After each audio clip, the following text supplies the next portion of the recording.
नमस्कार, मैं अशोक कुमार पांडे और स्वागत है आपका टीसीएच पर। बिहार में चुनाव अब पूरी तरह से गरमाने लगा है। एकदम चारों तरफ से आरोप प्रत्यारोप ये वो सब कुछ शुरू हो गया है और वोटर लिस्ट को लेकर जो बवाल चल रहा था, जिसमें वोटर लिस्ट वेरिफिकेशन की बात थी, कहा यह गया कि लोगों से, सबसे पहले यही कहा गया कि लोगों से उनके माता पिता का बर्थ सर्टिफिकेट मांगा गया है।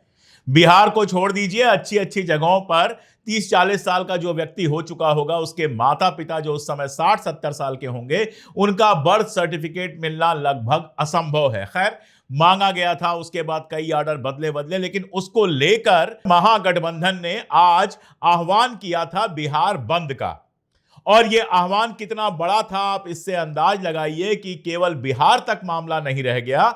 राहुल गांधी दिल्ली से खास तौर पर बिहार पहुंचे और जो एक रैली निकलनी थी, उस रैली का हिस्सा हुए। तेजस्वी थे उसमें, यानी आरजेडी तो है ही क्योंकि वो प्रमुख विपक्षी दल है बिहार के अंदर। कांग्रेस की तरफ से राहुल गांधी थे और इसके अलावा और कई पार्टियां थी, जिसमें दीपांकर भट्टाचार्य जो कम्युनिस्ट हैं, कम्युनिस्ट पार्टी के सीपीआई एमएल के महासचिव हैं, वो भी उसमें शामिल हुए। यहाँ पे हम आए हैं, 7 मूर्ति हमारे पीछे है। यहाँ लोग शहीद हुए, संविधान के लिए शहीद हुए और संविधान में लिखा है कि हिंदुस्तान के हर नागरिक को, चाहे वो किसी भी जात का हो, किसी भी धर्म का हो, हर नागरिक को एक एक वोट देना चाहिए। इससे एक बात क्लियर हो जाती है, बंद में क्या क्या हुआ, कैसे हुआ, वो तो आप ट्विटर वगैरह से जान ही जाएंगे। जो बात इसके पीछे बिल्कुल सिद्ध हो जाती है वो ये कि महागठबंधन तैयार हो गया है। बहुत सारी बातें चल रही थी कि कांग्रेस शायद अलग हो जाए, फला अलग हो जाए, फला ये हो जाए। इस रैली से यह क्लियर हो गया कि महागठबंधन पूरी तरह से तैयार हो गया। और मेरे पास जो खबरें हैं, अगर वो सच हैं, तो महागठबंधन के बीच में सीट शेयरिंग का जो फॉर्मूला है वो भी लगभग तय हो चुका है। उसके बाद ही इस बंद की योजना बनाई गई। इस बंद की जो योजना बनाई गई है वो वोटर लिस्ट के विरोध के लिए तो बनाई गई है, लेकिन असल में ये बिहार में अपनी ताकत दिखाने के लिए बनाई गई है और ये बताने के लिए बनाई गई है कि महागठबंधन मिलजुल कर ये चुनाव लड़ेगा, जिसमें कांग्रेस भी है, जिसमें कम्युनिस्ट पार्टियां भी हैं, जिसमें आरजेडी तो खैर है ही, वो तो नेतृत्व की भूमिका में रहेगी। उसके अलावा मुकेश कुमार और इस तरह की छोटी छोटी 2-3 पार्टियां शामिल हैं। एक और बात क्लियर हो गई, वो ये कि फिलहाल ओवैसी महागठबंधन का हिस्सा नहीं बनेंगे। इसका मतलब यह होता है कि ओवैसी अलग से चुनाव लड़ेंगे। अब उसका क्या असर होगा, कितने वोट उनको मिलेंगे, मैं काटने शब्द का उपयोग नहीं कर रहा हूं। सबको चुनाव लड़ने और वोट लेने का अधिकार होता है। उन्होंने प्रस्ताव दिया था महागठबंधन को कि हमें भी महागठबंधन में शामिल कर लिया जाए, जिस पर अभी तक कोई फैसला आया नहीं है। आगे कोई फैसला होगा कि नहीं होगा मैं नहीं जानता। जो खबरें हैं, अंदर से जो बातें आ रही हैं, वो ये कि ओवैसी महागठबंधन का हिस्सा नहीं होंगे, ऐसा ज्यादातर जो उसमें लीडर्स हैं, बिहार के लीडर्स हैं, उनका मानना है। जिसका नतीजा ये होगा कि ओवैसी अलग से चुनाव लड़ेंगे। अलग से चुनाव लड़ेंगे तो जितने भी उनको वोट मिले, वो सारे वोट महागठबंधन को ही नुकसान पहुंचाएंगे। अब इसका कितना असर होता है, ये मामला देखना पड़ेगा। साथ ही चिराग पासवान ने घोषणा कर दी है कि वो सारी सीटों पर चुनाव लड़ने वाले हैं। चिराग पासवान की पार्टी इतनी बड़ी है नहीं, एक सीमित एरिया में लगातार लोक जनशक्ति पार्टी चुनाव लड़ती रही है और जब गठबंधन भी होता है तो भी वो उसी एरिया में चुनाव लड़ती है, उसके बाहर नहीं जाती। हाजीपुर और आसपास का जो इलाका है, जो स्वर्गीय रामविलास पासवान जी का क्षेत्र था, जहां पर रिकॉर्ड वोटों से वो जीता करते थे, उसी इलाके में लोक जनशक्ति पार्टी की ताकत है। लेकिन इस बार चिराग पासवान का यह कहना कि हम सारी सीटों पर एक साथ चुनाव लड़ेंगे, बताता यह है कि एनडीए के अंदर सब ठीक ठाक नहीं चल रहा है। जहां महागठबंधन एक साथ आ रहा है सामने और मुख्यमंत्री के पद को लेकर वहां कोई विवाद नहीं है। सब जानते हैं कि महागठबंधन को अगर बहुमत मिला तो तेजस्वी यादव बिहार के अगले मुख्यमंत्री बनेंगे। यह सबको पता है कि महागठबंधन में तेजस्वी यादव ही मुख्यमंत्री पद के उम्मीदवार होंगे। लेकिन एनडीए में कौन उम्मीदवार होगा, यह सवाल बना हुआ है। नीतीश कुमार की पार्टी और उनके लोग दावा करते हैं कि अगली बार भी नीतीश कुमार ही मुख्यमंत्री होंगे। उम्र लगातार नीतीश कुमार जी की बढ़ती जा रही है। कई हरकतें बीच में ऐसी आती हैं जिनसे लगता है कि कहीं ना कहीं कोई ना कोई समस्या जरूर है। कई बातें ऐसी कह जाते हैं जैसी बातें नीतीश बाबू किया नहीं करते थे। कभी किसी का पैर छूने लगते हैं, कभी कुछ। उससे लगता है कि नीतीश कुमार जी के साथ सब ठीक ठाक नहीं है। इसके बावजूद नीतीश कुमार लंबे समय तक अलग अलग गठबंधनों के साथ बिहार की कुर्सी पर बैठे रहे हैं। पलटू राम का नाम उनको कुछ लोग देते हैं। अब इस बार भी उनकी इच्छा तो यही होगी कि वही मुख्यमंत्री बने। लेकिन अमित शाह जी कई बार बिहार में यह बात कह चुके हैं, बाहर भी यह बात कह चुके हैं कि चुनाव के बाद फैसला होगा। इसका मतलब यह कि नीतीश कुमार को सीधे सीधे मुख्यमंत्री पद का उम्मीदवार नहीं घोषित किया जा रहा है। कभी कभी यह बात पलट भी जाती है। कभी भाजपा से भी कोई कह देता है नीतीश कुमार ही हमारे मुख्यमंत्री होंगे। किसी और का बयान आ जाता है कि अब बिहार का मुख्यमंत्री भारतीय जनता पार्टी से होना चाहिए। और जो थ्योरी चल रही है वो ये कि इस बार भारतीय जनता पार्टी किसी भी तरह से ज्यादा सीटें पाना चाहती है नीतीश कुमार से, पिछली बार भी थी, और उसके बाद मुख्यमंत्री पद पर अपना दावा ठोंकना चाहती है। क्योंकि नीतीश कुमार को अब आरजेडी, कांग्रेस वगैरह से समर्थन मिलना बेहद मुश्किल है। जितनी बार वो दल बदल चुके हैं, अगर इस बार उनके पास कम सीटें आती हैं बीजेपी से और बीजेपी सरकार बनाने की कोशिश करती है, अपना मुख्यमंत्री बनाने की कोशिश करती है, और वो पलट कर आरजेडी और कांग्रेस के पास जाकर समर्थन मांगते हैं, तो मिलना बहुत मुश्किल होगा।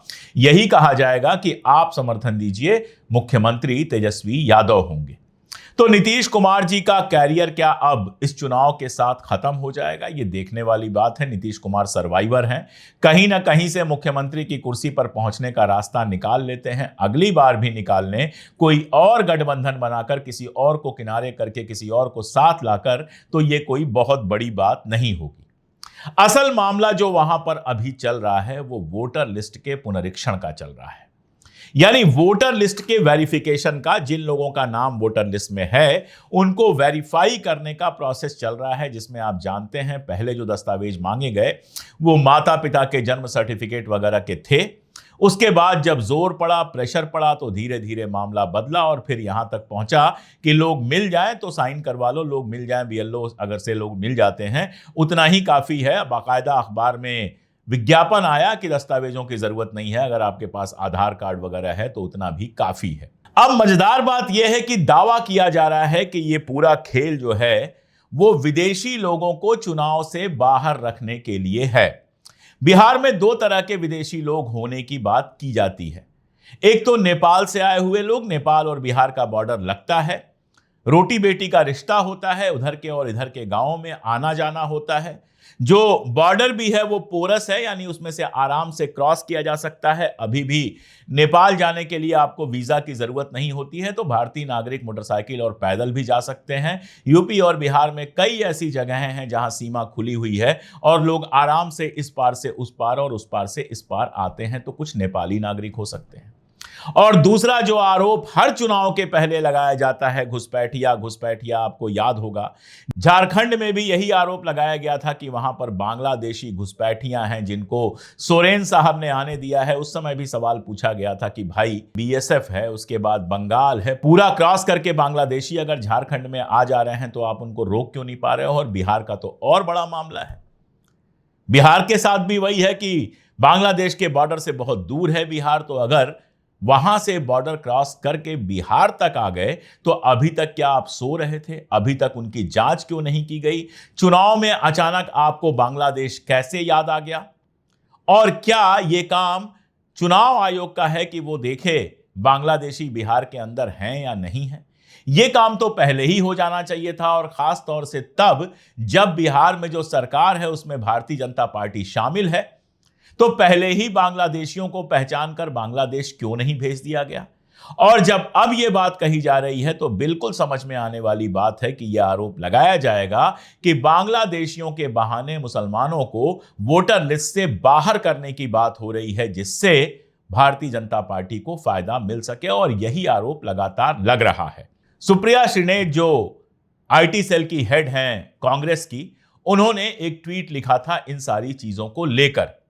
मजेदार बात यह है कि हमारा चुनाव आयोग जो है वो फैक्ट चेकर भी बन गया और उसने सुप्रिया श्रीनेत के उस ट्वीट को फेक ट्वीट करार करते हुए दावा यह किया 8 जुलाई 2025 तक 3.70 यानी 3.7 करोड़ से ज्यादा लोग, यानी पूरी जनसंख्या के आधे से थोड़ा कम 47% लोग अपना एन्यूमरेशन फॉर्म, जो फॉर्म दिया जा रहा है वेरिफिकेशन के लिए, वो फॉर्म सबमिट कर चुके हैं। ये दावा है हमारे चुनाव आयोग का।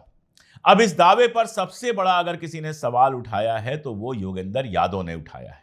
योगेंद्र यादव ने बाकायदा चुनौती दी है चुनाव आयोग को कि वो कागज दिखाएं कि कैसे 47% लोग, 47% लोग 3.70 करोड़ यानी 3.7 करोड़ लोग के वेरिफिकेशन का वो दावा कर रहा है। अब इसमें बहुत सारे लोग हैं, जाहिर है विपक्षी पार्टियां तो हैं ही। सागरिका घोष ने ट्वीट किया है, ममता बनर्जी ने सीधे ट्वीट किया है, इसके अलावा तृणमूल कांग्रेस ने अपनी पार्टी के हैंडल से भी ट्वीट किया है, और भी कई सारे लोगों ने ट्वीट किया है जिसका जवाब इस इलेक्शन कमीशन के फैक्ट चेक में देने का दावा किया गया। लेकिन उस पर योगेंद्र यादव ने जो सवाल उठाए हैं, जो आप स्क्रीन पे देख सकते हैं, वो सवाल बेहद इंपॉर्टेंट हैं और उन सवालों का जवाब भारत के चुनाव आयोग को देना चाहिए।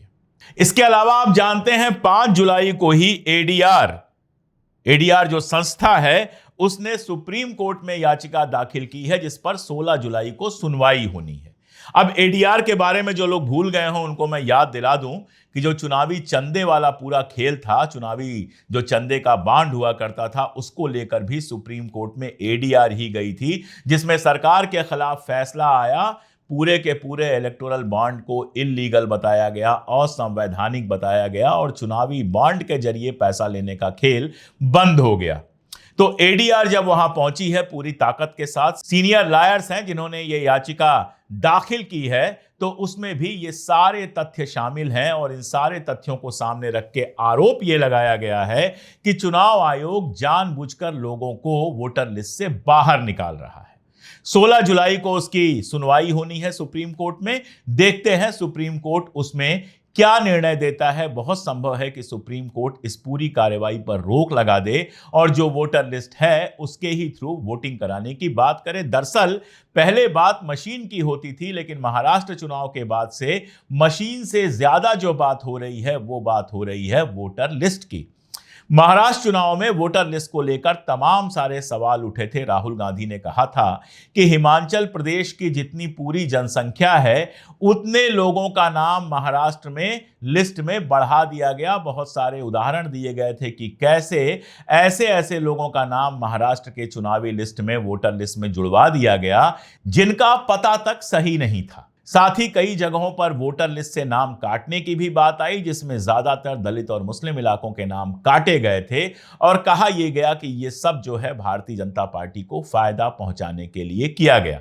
फडणवीस का मामला आप जानते ही हैं। न्यूज लॉन्ड्री ने अपनी रिसर्च करके एक आर्टिकल लिखा, जिस आर्टिकल में बहुत साफ लिखा कि कैसे उनके इलाके में 26,000 के आसपास वोटर बढ़ गए, जिससे उनको फायदा हुआ और वो चुनाव जीतने में कामयाब हुए। अब ये सारे के सारे मामले और इनको जोड़ लीजिए अगर आप बिहार के साथ, तो इसका मतलब यह हुआ कि वोटर लिस्ट को लेकर कम से कम विपक्ष बहुत ज्यादा एक्टिव हो गया है। ममता बनर्जी ने, आप जानते ही हैं, कहा था कि एक ही यूनिक आईडी पर कई वोटर रजिस्टर्ड हैं। वो मामला उठा था, फिर चुनाव आयोग ने कहा कि वो तकनीकी भूल से हो गया था। तो ममता बनर्जी जानती हैं कि बंगाल के चुनाव में भी इस तरह की खेल करने की कोशिश की जा सकती है, इसलिए वो शुरू से वहां पर बनाए रखी हैं अपनी नजर। और जब वेरिफिकेशन का मामला आया तो ट्वीट करने वालों में वो सबसे आगे रही। अब इन सबका नतीजा क्या होगा? अगर सुप्रीम कोर्ट से कोई फैसला आता है और चुनाव आयोग को यह सारा कुछ रोकना पड़ता है, तो यह चुनाव आयोग के ऊपर एक बड़ा सवालिया निशान होगा। यह कहा जाएगा कि चुनाव आयोग जो कर रहा था वो गलत है। पहले ही चुनाव आयोग आधार कार्ड और बाकी सब चीजों पे आ चुका है, कह चुका है दस्तावेज नहीं है, तो भी पुनरीक्षण हो जाएगा। इसका मतलब शुरू में जो दस्तावेज मांगे गए थे वो सही नहीं थे, बिहार को देखते हुए भी, चुनाव को देखते हुए। और सबसे बड़ी बात कि चुनाव आयोग कि निष्पक्षता अगर घेरे में आ गई है, उस पर लगातार सवाल उठा रहे हैं। तो अगर वोटर लिस्ट जो तैयार होती है वो ऐसी होती है जिसको देखकर आरजेडी और बाकी पार्टियों को लगता है कि जानबूझकर वोट काटे और जोड़े गए हैं, अगर वाकई गांव के गांव बाहर कर दिए जाते हैं वोटर लिस्ट से, तो बिहार के अंदर सड़क पर कार्रवाइयां बढ़ सकती हैं और ज्यादा बंद जुलूस वगैरह हो सकते हैं। तो बिहार चुनाव तक हंगामा बने रहने वाला है। खास तौर पे इलेक्शन कमीशन का जो कदम है उसको लेकर बड़ा हंगामा लगातार होने की कोशिश है। चुनाव आयोग ने अपने कदम पीछे हटाए हैं। उसने कहा है कि किसी भी ऐसे व्यक्ति को नहीं हटाया जाएगा वोटर लिस्ट से जो जेन्युइन वोटर है। मुझे पूरी उम्मीद है और उम्मीद से ज्यादा मैं ये कहूंगा कि मैं चाहता हूं कि चुनाव आयोग ऐसा ही करे। चुनाव की जो पूरी प्रक्रिया है लोकतंत्र के लिए बेहद जरूरी है। बांग्लादेशियों के नाम पर ऐसे लोग जो कई पीढ़ियों से बिहार में हैं, हर तरह से बिहार के नागरिक हैं, उनको वोटर लिस्ट से हटाने की कार्रवाई नहीं होगी, ऐसी मैं आशा कर सकता हूं। बाकी क्या होता है क्या नहीं होता है ये तो देखने वाली बात होगी। आज के लिए इतना ही। बहुत शुक्रिया।